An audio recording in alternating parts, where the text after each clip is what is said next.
Oil pulling அது எப்படி பண்ணுறது?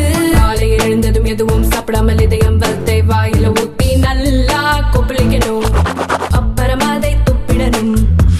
இதுதான் ஆயில் புல்லிங்.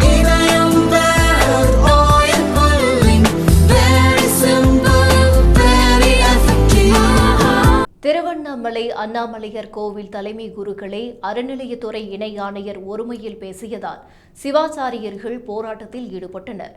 பஞ்சபூத ஸ்தலங்களில் அக்னி ஸ்தலமாக திருவண்ணாமலை அண்ணாமலையார் கோவில் விளங்குகிறது. இங்கு 100க்கும் மேற்பட்டோர் பணியாற்றி வருகின்றனர். அண்ணாமலையார் கோவிலுக்கு கட்டளைதாரர்கள், உபயதாரர்கள் மற்றும் அவர்களது குடும்பத்தார் சுவாமி தரிசனம் செய்ய வருவது வழக்கம். உபயதாரர்கள் மற்றும் அவர்களது குடும்பத்தாரை அண்ணாமலையார் கோவிலின் தலைமை குருக்கள் PD ரமேஷ் கோவிலுக்குள் அழைத்து வந்துள்ளார்.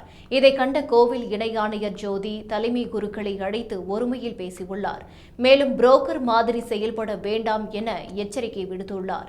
இதனால் ஆத்திரமடைந்த கோவில் சிவாச்சாரியர்கள் அண்ணாமலையார் கோவிலிலேயே தர்ணாவில் ஈடுபட்டனர். கோவில் அறங்காவலர் குழுவினர் மற்றும் போலீசார் சிவாச்சாரியர்களிடம் பேச்சுவார்த்தை நடத்தியதை தொடர்ந்து தர்ணாவை கைவிட்டனர்.